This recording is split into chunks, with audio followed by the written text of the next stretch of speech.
नमस्कार। North Republic में आप सभी का स्वागत है। आज हम एक नए टॉपिक पे बात करना चाहेंगे। जैसे कल पटना में मैं गांधी मैदान के आसपास गया था, तो जैसा कि पिछले 12 तारीख को नरेंद्र मोदी जी का पटना में रोड शो था। तो सड़क के किनारे एक पर्चा मुझे मिला। ये पर्चा है, ये आप लोग भी देख लीजिए। तो ये पर्चा मिला है, तो ये शायद बीजेपी का मैनिफेस्टो है, जो कि हर राजनीतिक पार्टी चुनाव लड़ने से पहले कुछ घोषणा करती है, या फिर यूँ कह लीजिए कि जो उसने पिछले 5 साल में जो काम किया है, 5 साल 10 साल 15 साल में जो भी उन्होंने किया है, शायद उससे रिलेटिव इसमें कुछ बातें होती हैं। तो मैं आज यही आपको पढ़ के सुनाना चाहूँगा। बहुत हुआ मनीष कश्यप पे बोला, हमारे कुछ कमेंट जो करते हैं उन्होंने बोला कि मनीष कश्यप को छोड़िए, आप अच्छा बोलते हैं और आप जो कर रहे हैं अच्छा करिए। तो बात सही है कि हम सभी यूट्यूबर जो भी हैं वो मनीष कश्यप को हवा ना दें, क्योंकि इससे क्या होता है ना, हम ही लोग उसको और टीआरपी दे रहे हैं। उसको सुनना बंद करिए सबसे पहले। तो हमने उनका सुनना बंद कर दिया है। तो आइए इसमें पढ़ते। इसमें लिखा हुआ है पहला शब्द, बहुत लंबा चौड़ा है, बहुत लंबा वीडियो हो जाएगा। तो शुरू के स्टार्टिंग पेज में लिखा है, राष्ट्रहित में 100% मतदान वर्तमान में प्रत्येक सनातनी का राष्ट्रीय कर्तव्य है। मतलब आप इसका मतलब समझ जाइए, यानी कि धर्म के प्रति कोई भी राजनीतिक बातें करती है जातिवाद पे, धर्म पे, क्योंकि ये ठीक नहीं है। वोट मत पे कभी भी कोई भी धर्म शास्त्र पे राजनीतिक नहीं होनी चाहिए।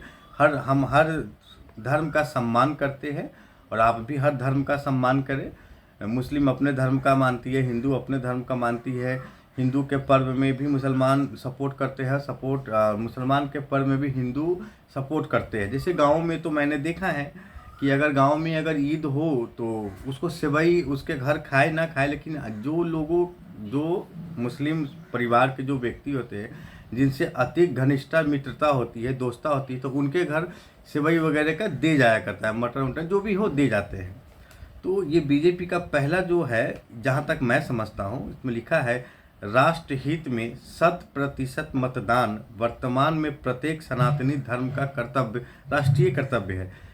इनसे ये साफ जाहिर होता है कि धर्म के आधार पर ही वोट करें। अगर आप हिंदू हैं तो बीजेपी को चुनें और बीजेपी हिंदू के लिए काम करेगी, और जो कांग्रेस है वो मुसलमान की पार्टी है और वो मुसलमान के लिए काम करेगी। ऐसा नहीं होना चाहिए, ऐसा किसी भी नेता को ऐसा नहीं बोलना चाहिए। अच्छा, दूसरा लिखा है, सकारात्मक मतदान द्वारा चयनित कुशल राष्ट्रभक्त नेतृत्व भारत के अस्तित्व का रक्षा की गारंटी है। यानी इससे ये जाहिर होता है, इससे मतलब मैं ये समझता हूँ कि अगर सकारात्मक मतदान द्वारा कुशल राष्ट्रभक्त नेतृत्व भारत के अस्तित्व की रक्षा करता है। यानी कि अगर आप बीजेपी को वोट देते हैं तो हम राष्ट्रभक्त नेतृत्व भारत के अस्तित्व की रक्षा करेंगे। यानी कि जो हिंदू का जो मान सम्मान है, जो मान प्रतिष्ठा है, हम इसकी रक्षा करेंगे। अगर बीजेपी की सरकार अगर आप नहीं लाते हैं तो आपके अस्तित्व और आपके मान सम्मान के साथ खेला जाएगा। इससे यही होता है। दूसरा है, कोऊ निप्र होए हमें का हानि जैसी सोच के कारण विगत 12 वर्षों से विदेशी आक्रमणों के समय देश का आम जनमानस तटस्थ रहा। वर्तमान परिस्थितियों में इस प्रकार तटस्थ रहना राष्ट्रद्रोह के समान है। जैसे कौ निप हुए हमें का हानि जैसी सोच के कारण विगत 12 वर्षों से विदेशी अतिक्रमणों के समय देश का आम जनमानस तटस्थ रहा। वर्तमान परिस्थितियों में इस प्रकार का रहना राष्ट्रद्रोह है। तो आप समझ लीजिए। फिर लिखा है, राष्ट्रहित में मतदान करें, 100% मतदान करें, सभी सनातनी एकजुट होकर मतदान करें। क्यों करें, आइए विचारते हैं। यानी कि ये जहाँ जहाँ भी नरेंद्र मोदी जी का रोड शो हो रहा है, तो ये मैनिफेस्टो या जो भी हो, ये मैनिफेस्टो वगैरह जो भी हो, ये आप लोगों को देखने को मिल जाएगा। जैसे मुझे कल गांधी मैदान सड़क किनारे ये मिला, तो मैंने उठा लिया, क्योंकि मोदी जी का है तो देश का है, तो इसकी भी वैल्यू है, कीमत है। और जिनके हाथ में ये पड़ता है, तो इस पर देखिए माँ दुर्गा का फोटो है, और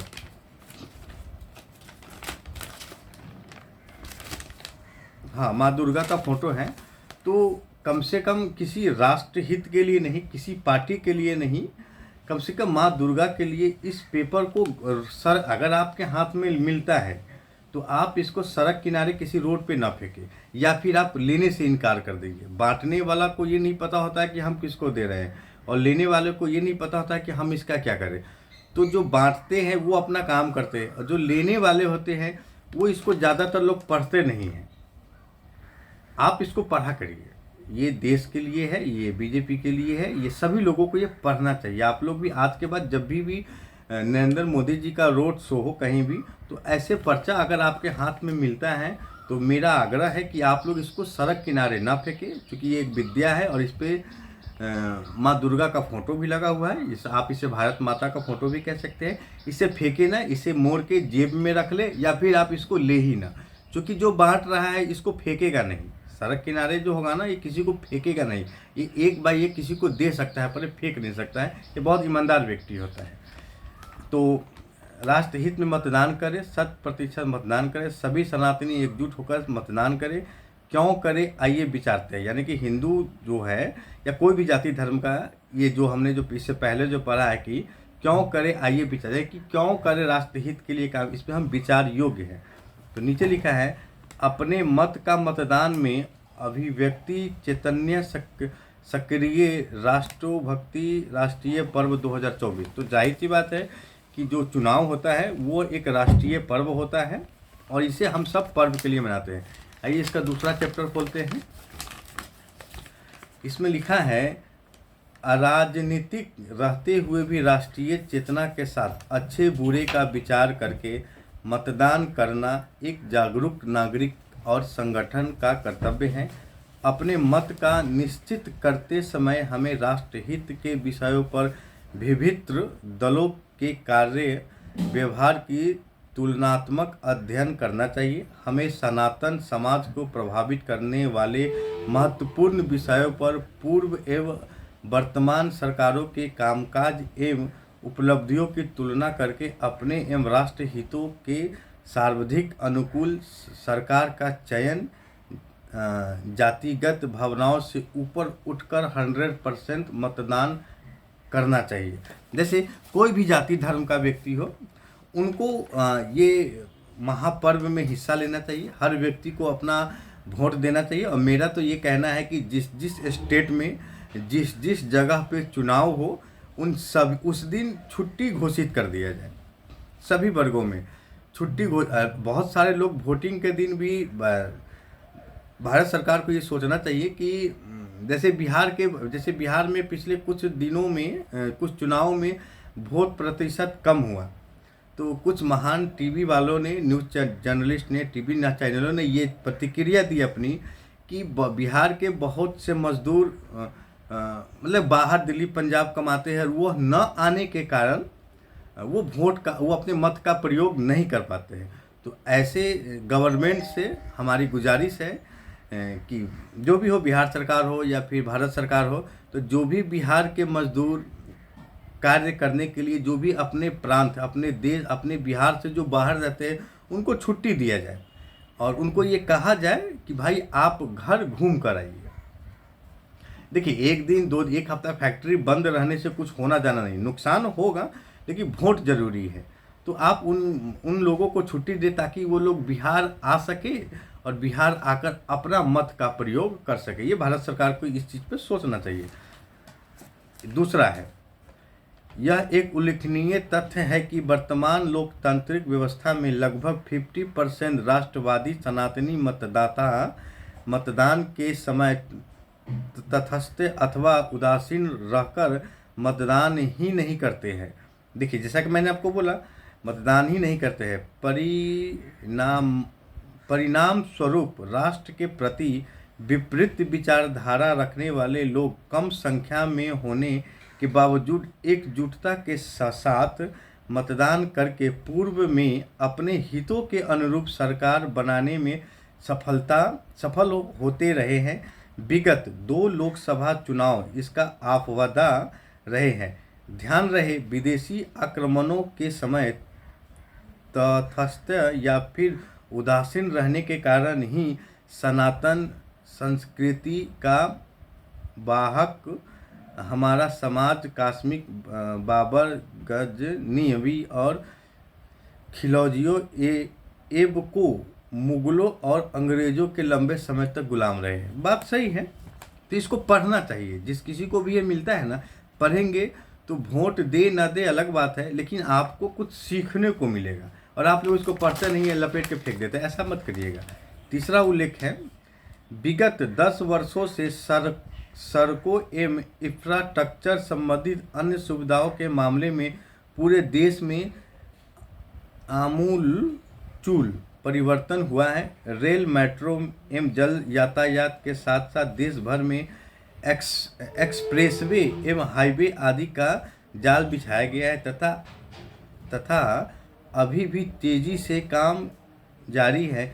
इन परियोजनाओं में भ्रष्टाचार पर लगाम लगाए जाने से कम धन से अधिक कार्य संभव हो पा रहा है। मंत्री, सांसदों सहित देश भर में ऊपर के स्तर के भ्रष्टाचारी भी काफ़ी हद तक अंकुश लगा है। यानी कि कहने का मतलब है कि भारत सरकार की जो भी काम चल रहा है, रोडवे, हाईवे, एक्सप्रेसवे वगैरह जो भी, तो उसमें करप्शन को बहुत हद तक रोका गया है।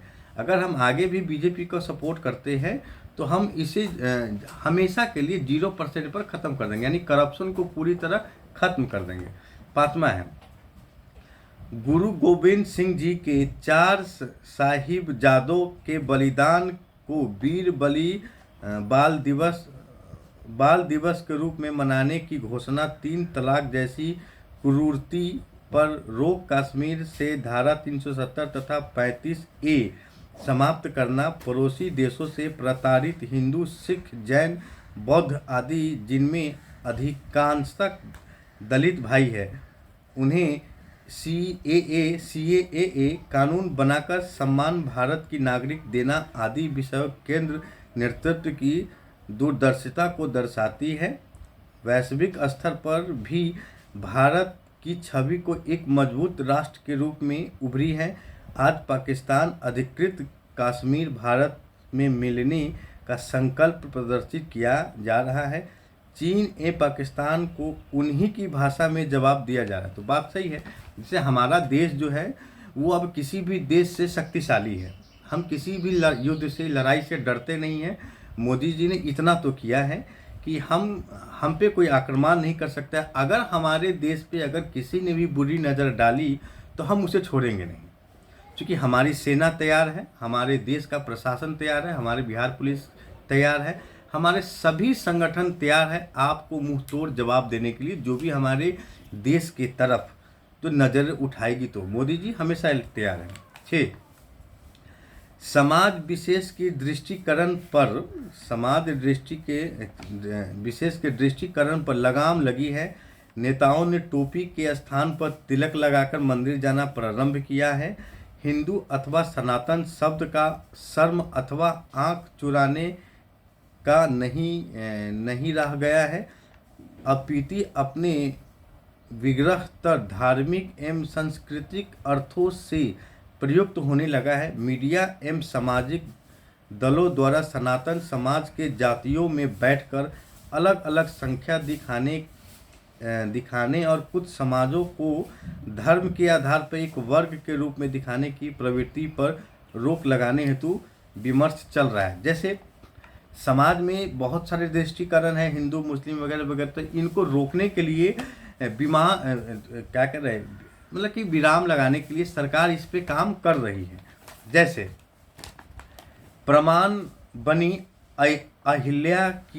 अहिल्या को आशा थी कि राम आएंगे, माँ सबरी को आशा थी कि राम आएंगे, सुग्रीव, जटायु और यज्ञ करते ऋषि मुनियों को आशा थी कि राम आएंगे, तथा सनातन सुख से वंचित माँ कौशल्या भी आशावंत थी कि राम आएंगे। वैसे ही 500 वर्षों से सनातन समाज का बच्चा बच्चा आशाविनित था कि अयोध्या में श्री राम आएंगे।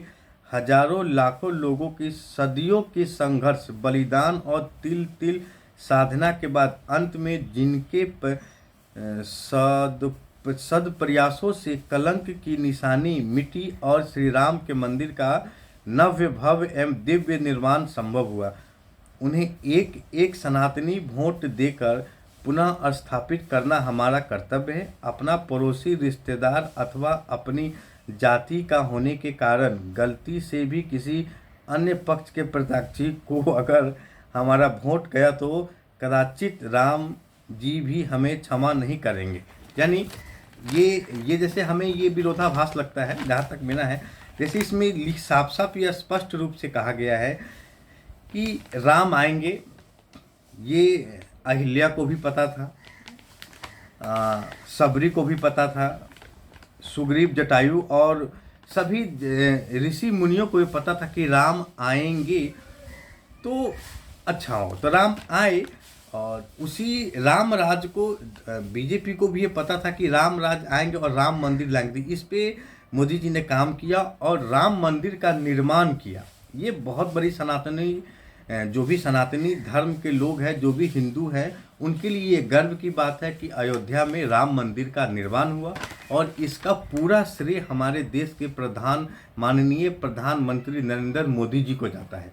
अगर मोदी जी न होते तो ये मंदिर का निर्माण नहीं होता। और मोदी जी ने ये संभव तभी किया जब हिंदू सनातनी धर्म का एक एक वोट नरेंद्र मोदी जी को मिला। तो उनसे आग्रह है सनातनी वालों को, हिंदू के जो भी लोग हैं, इस बार भी नरेंद्र मोदी जी को खुलकर वोट दें, क्योंकि उन्होंने राम मंदिर पे काम किया है। ऐसे बहुत से मंदिर हैं जिन पे हमारे देश के प्रधानमंत्री जी को काम करना है। जैसे अयोध्या हो गया, आपको यूपी में कृष्ण भगवान का मंदिर हो गया, वृंदावन हो गया। ऐसे तमाम जो भी मंदिरें हैं ना, उनका भी पुनर्निवास किया जाएगा। इसके लिए हिंदू को नरेंद्र मोदी जी को वोट देना होगा और नरेंद्र मोदी जी का हाथ मजबूत करना होगा। तब जाकर ये जितने भी हमारे हिंदू सनातनी धर्म के मंदिर है जो पुनः निर्माण किया जाए, उनका जो भी अलग भाई लोगों का जो कब्जा है उससे छुड़ाकर हम वहाँ एक अच्छे मंदिर का निर्माण करें।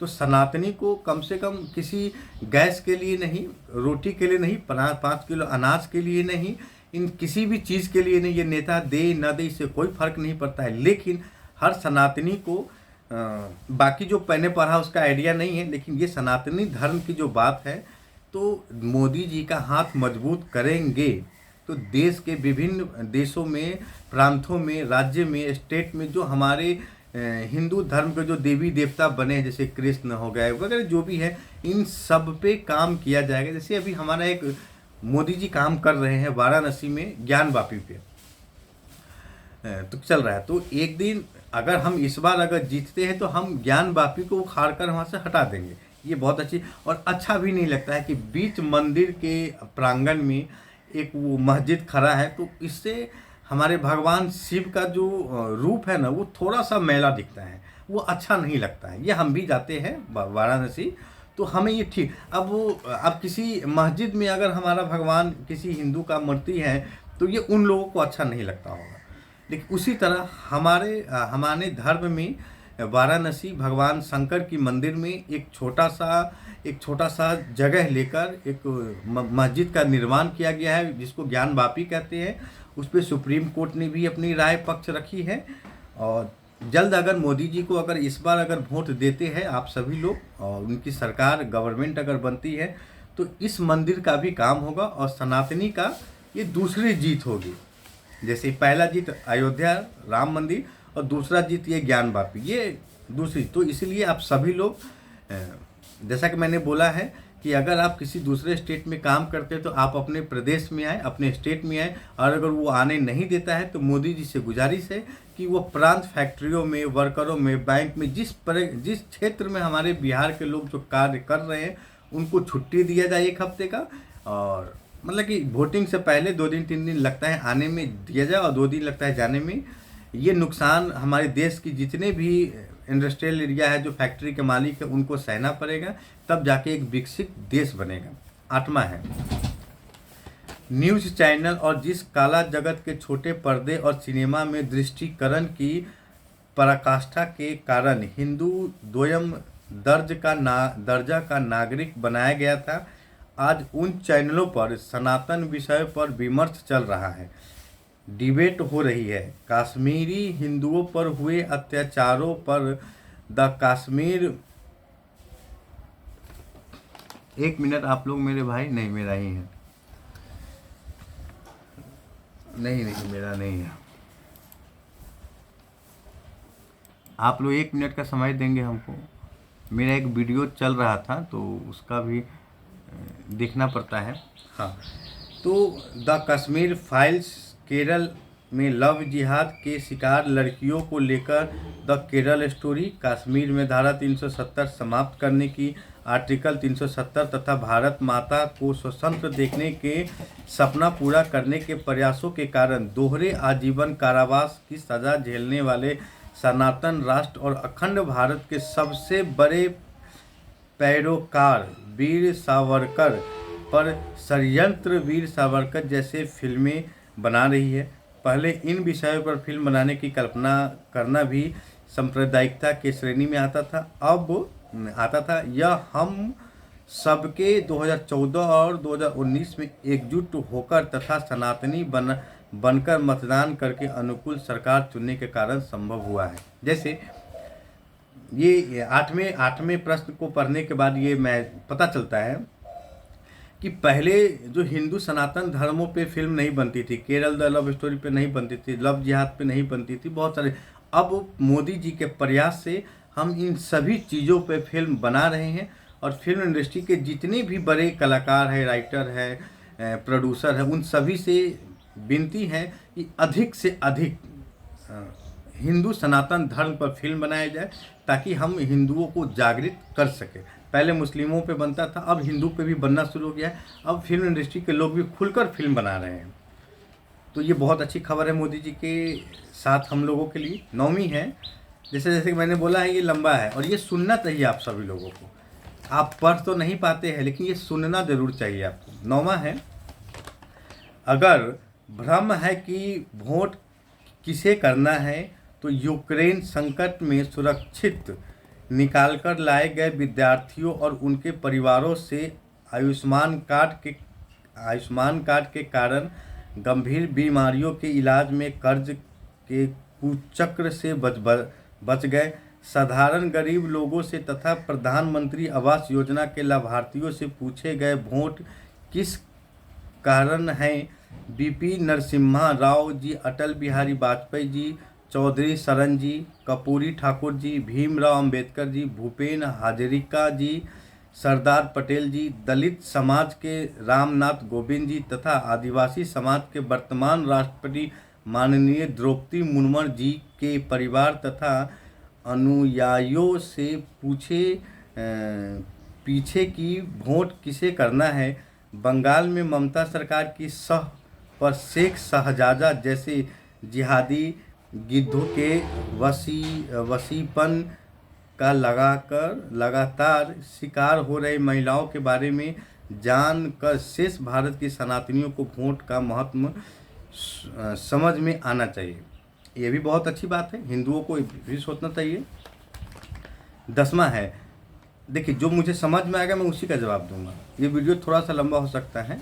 10वां है, अगर फिर भी संयम समस्या रह जाए तो भारत माता को डायन कहने वाले आजम खान, आतंक का परियार अतीक अहमद और उसके परिवार तथा माफिया डॉन मुख्तार अंसारी जैसे पीड़ित रहे तथा अब उनकी मिट्टी में मिला दिया जाने के बाद चैन की सांस ले रहे परिवारों से पूछना चाहिए कि वोट किसे करना चाहिए। जैसे यूपी में ये एक क्रिमिनल था, गुंडा था, ये भी एक मुस्लिम परिवार से ही था, तो इनके आतंक से वहाँ के हिंदू जो थे वो बड़ी दुखी थे, ग्रसित थे और बहुत परेशान थे। तो अब नरेंद्र मोदी जी की सरकार ने, योगी जी की सरकार ने इन तमाम देशद्रोह वाले गुंडा क्रिमिनल को मिट्टी में मिलाया, यानी नास्तोबूद कर दिया। ये बहुत अच्छी बात है, क्योंकि वो हिंदू का गुंडा हो या मुस्लिम का गुंडा हो, अगर देश के साथ अगर आप गद्दारी करेंगे, खेलेंगे, तो हमारा भारत सरकार और हमारा प्रशासन आपको छोड़ेगी नहीं। ये बहुत अच्छी बात है। 27 फरवरी 2002 को साबरमती एक्सप्रेस ट्रेन के S6 डिब्बे में अयोध्या से आ रहे हिंदू तीर्थयात्रियों को गोधरा स्टेशन के पास पेट्रोल डालकर आग लगाकर जिंदा जला दिया गया था। इन 59 मृतकों में से अधिकांश महिलाएं और बच्चे थे तथा 48 लोग बुरी तरह घायल हुए। तत्कालीन यूपीए सरकार द्वारा बनाए बनर्जी कमीशन ने सरकार के इशारे पर ध्रुवतापूर्ण रिपोर्ट दी कि कार्यसेवक एवं आग लगने से मर गए। इन सभी बिंदुओं पर ठीक से विचार करने के बाद सशेष बचता है कि वोट किसे करना चाहिए। तो ये आपको सोचना है, क्योंकि ये हुआ था, ये 27 फरवरी 2002 को साबरमती एक्सप्रेस ट्रेन में 6 डब्बे का नंबर जो था S6 डिब्बे में अयोध्या से आ रहे हिंदू तीर्थयात्रियों को गोधरा स्टेशन के पास पेट्रोल डालकर आग लगा दिया गया था। ये गलत बातें हैं। तो भारत सरकार, हमारे देश के माननीय प्रधानमंत्री जी इस पे काम कर रहे हैं और ऐसा आगे कभी फिर ना हो, इस पे मोदी जी काम करेंगे और ऐसे लोगों को बख्शा नहीं जाएगा जो भी हमारे हिंदू धर्म के प्रति। देखिए, मैं भी बहुत सारी चीज़ें बोलता हूँ, कभी बीजेपी के खिलाफ भी बोलता हूँ, बीजेपी के पक्ष में बोलता हूँ, लेकिन ये बीजेपी का ये आपको हर जगह रोड शो में आपको ये मिल जाए। आपको एक बार पढ़ना चाहिए इसको। अगर आप हिंदू धर्म के है तो, मुस्लिम धर्म के है ना, फिर भी आपको ये एक बार पढ़ना चाहिए कि इसमें जो बातें लिखी गई है वो सही है या गलत है, और आप हमें कमेंट करके ज़रूर बताएं। 12, प्रधानमंत्री जी के विरुद्ध बनारस से चुनाव लड़ने वाले जिस अजय राय के सगे भाई अवधेश राय को मुख्तार अंसारी ने बीच चौराहे पर गोली से छलनी कर दिया था और इस कारण उसे आजीवन कारावास की सज़ा भी हुई। आज वह उस धूर्त अपराधी मुख्तार अंसारी की मौत पर संवेदन व्यक्त कर रहा है और योगी सरकार द्वारा हत्या की साजिश की जांच कराने की मांग कर रहे हैं। ऐसे स्वार्थी और उनके दलालों को चिमटे से छूकर भी वोट करना फिर से कुछ अरबों मुगलों, खिलजियों, अंग्रेजों अन्य अथवा इटली का सनातन का गुलाम बना सकता है। सचमुच शर्म से सिर झुक जाता है यह देखकर कि दृष्टिकरण के कारण कितना नीचे गिर गया है ऐसे दल और उनके नेता। ऐसे निकृष्ट लोगों हमारा मत पाने के योग्य नहीं हो सकते। बिल्कुल सही बात है। 13 है, ये फिर धार्मिक पे बातें हैं। ये धार्मिक आधार पर अलग देश पाकिस्तान बना लेने वालों की देश पर कब्जा करने की नीयत से 8-8, 10-10 बच्चे पैदा करने की प्रवृत्ति के कारण पुनः जनसंख्या बढ़ती जा रही है, जबकि सनातन समाज अर्थात हिंदू, सिख, जैन, बुद्ध का बड़ा वर्ग एक बच्चे की उपाधि तक सीमित रहने लग पड़ा है। हिंदू समाज के महत्वपूर्ण अंग दलित एवं आदिवासियों के बारे में भ्रम है कि यह वर्ग भी अधिक सनातन उत्पन्न करता है, परंतु सच्चाई ये है कि उनकी नई पीढ़ी भी बच्चों को अच्छी शिक्षा और रोजगार उपलब्ध कराने की मंशा से 2 बच्चे तक सीमित रहने लगे। जैसे आजकल सनातन के जो भी पढ़े लिखे लोग हैं, जो भी ग्रेजुएट है, जो भी अच्छे परिवार में है या बेवकूफ़ परिवार में है, तो वो भी ज़्यादा बच्चा पैदा नहीं करते हैं, वो भी 2 बच्चा ही पैदा करना चाहते हैं ताकि उन्हें अच्छा शिक्षा। और मुस्लिम जो होता है कि वो बच्चों पे बच्चा पैदा किया जाता है, ये उससे रिलेटिव बातें हैं। 14 है, विदेशी आक्रमणकारियों के हवाले एवं उनके अत्याचारों के परिणाम स्वरूप पहले ईरान और अफ़गानिस्तान से सनातन समाप्त हुआ और फिर देखते देखते पाकिस्तान और बांग्लादेश से भी समाप्त होने का कांग्रेस का कुकर्म से हम कश्मीर, किशनगंज, मालदा और मेवात जैसे अनेक भागों में लगभग मिट रहे हैं, अब केरल और बंगाल से मिटाने की कगार पर है तथा असम सहित देश के अनेक भागों में अपना अस्तित्व बचाने के लिए संघर्ष कर रहे हैं। संख्या में कम होने के बावजूद समस्त सनातन समाज से अधिक संख्या में बच्चे पैदा करने की रणनीति अपनाकर दिन में 5 बार सनातन समाज को समाप्त करने की कस्में ली जा रही है और उनकी राह को रोरा वर्तमान नेतृत्व है जो उनके मंसूबों और आपके बीच दीवार बनकर खड़ा है। यानी कि आपके इन मुद्दों पे मोदी जी बीच में खड़े हैं और मोदी जी ऐसा कुछ होने नहीं देंगे। ये बहुत अच्छी बात है। 15 है, शंखनाद हो चुका है, ये झूठ मूठ की तटस्थता दिखाने का समय नहीं है।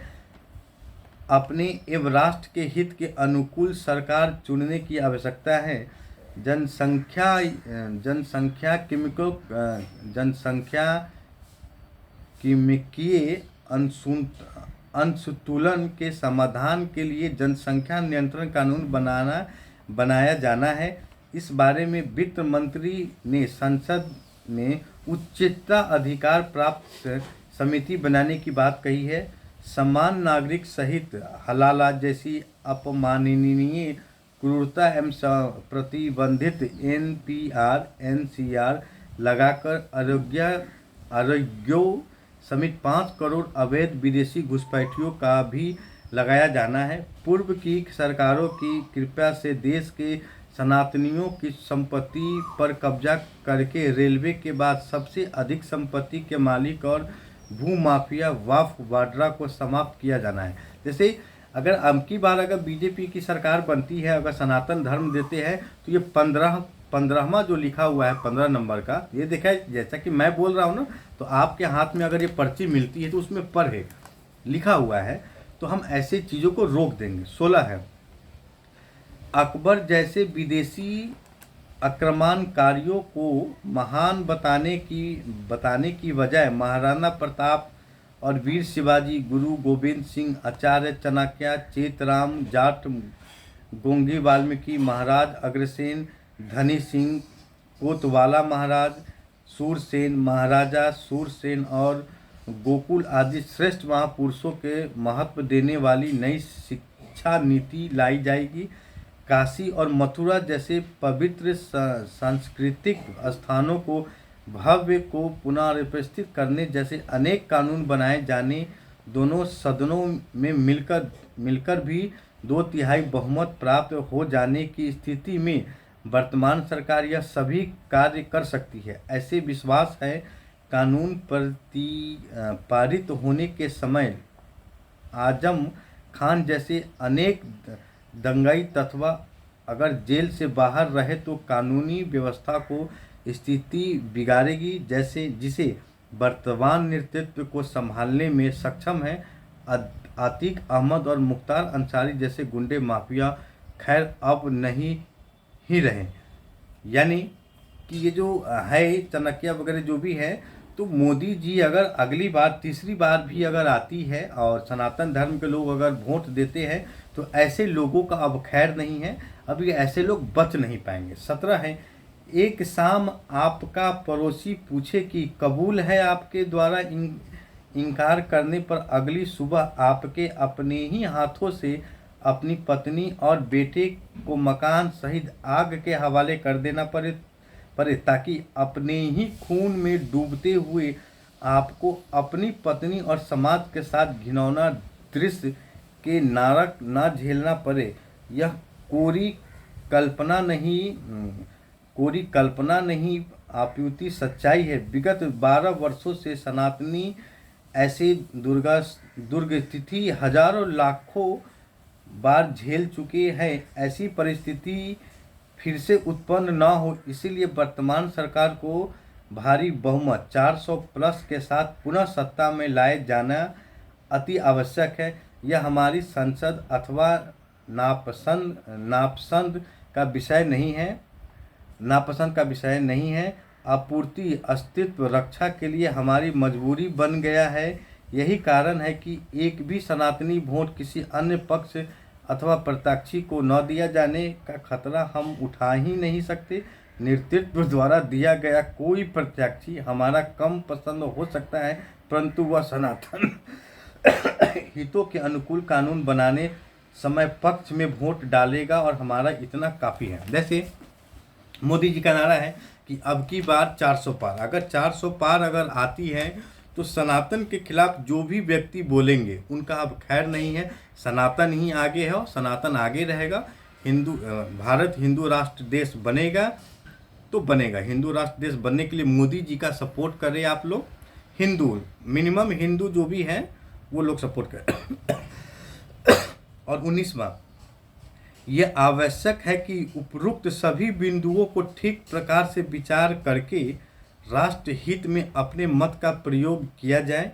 100% मतदान करें। अपने परिवार, मित्र, निकट पड़ोसी, रिश्तेदार एवं परिचितों से भी करना सुनिश्चित करें। यानी कि आप, जैसे 19वां जो है उसमें ये लिखा हुआ है कि आप, यानी आप अपने रिश्तेदार, सगा संबंधी, दोस्त, महीम, दुश्मन भी हो, हिंदू अगर आपका कोई दुश्मन भी है, वो अगर किसी दूसरी पार्टी की तरफ सोच भी रहा है तो उनको भी आप राय दें कि भाई हिंदू धर्म को बचाने के लिए, हिंदू अस्तित्व को बचाने के लिए माननीय प्रधानमंत्री नरेंद्र मोदी जी को ही वोट दोगे तो हिंदुत्व बचेगा। और इसमें एक नंबर भी दिया गया है नीचे, अगर आप लोग भी चाहे तो कांटेक्ट कर सकते हैं 9310073539, एक नंबर। दूसरा नंबर 9810809050। तीसरा नंबर है 8920790743। चौथा नंबर है 8409114181। जनसंख्या समाधान फाउंडेशन, ये एक नाम दिया हुआ है अंत में। तो ये है, तो दोस्तों ये है बीजेपी का। तो जैसे आप जहाँ कहीं भी मोदी जी की रैली हो रही है वहाँ पे ये पर्ची आपको मिलेगी। इस पर्ची को आप पूरा पढ़ें, और अगर आप पढ़ने का टाइम नहीं है तो इस वीडियो को पूरा देखिए। और अगर आपको ये वीडियो अच्छा लगा हो तो, अगर आप हिंदू सनातनी धर्म से है, अगर आप सनातन को मानते हैं तो आपको कसम है सनातन की कि मोदी जी का ये पैगाम आप जन जन तक पहुंचाते। और आप इस वीडियो को शेयर कीजिए। ये ना देखिए कि ये हमारा फ़ायदा है, आप ये देखिए कि इससे हमारा देश बच सकता है। और मोदी जी का हाथ मजबूत करें, मोदी जी को 400+ सीट दे ताकि हिंदू सनातनी धर्म के लिए काम करें। दोस्तों हो सकता है कि मेरे से पढ़ने में कुछ गलतियां हो गई हो, इसके लिए हम आपसे क्षमा प्रार्थी हैं। और हम हिंदू हैं, हम मोदी जी के पक्ष में भी वीडियो बनाते हैं और विपक्ष में भी वीडियो बनाते हैं। वीडियो बनाना हमारा अधिकार है और ग्राउंड रिपोर्टिंग करना ये हमारा अधिकार है। सरकार के अच्छे कार्य को भी दिखाना ये हमारा काम है और उनके बुरे कार्य को भी दिखाना ये हमारा काम है। हम जनता अपने काम धंधा में व्यस्त हो जाने के कारण या तो पढ़ नहीं पाते या देख नहीं पाते। ऐसे तमाम भाइयों से अनुरोध है कि इस वीडियो को ज़्यादा से ज़्यादा शेयर करें फेसबुक, ट्विटर, इंस्टाग्राम और फिर व्हाट्सएप पे, ताकि और भी लोग इस बात को सुन सकें। और अगर अंत में मोदी जी को एक बार, तीसरी बार मौका ज़रूर दे। 400 पार का नारा है, मौका दे और हिंदू सनातन धर्म को बचाया जाए। आप महंगाई पे ना जाएं, महंगाई बढ़ी है तो आमदनी भी बढ़ी है आपकी, गैस का दाम बढ़ा है तो और भी चीज़ें हैं। तो नमस्कार, अगर आपको ये वीडियो पसंद आए तो इस वीडियो को शेयर ज़रूर करें। जय हिंद, जय भारत।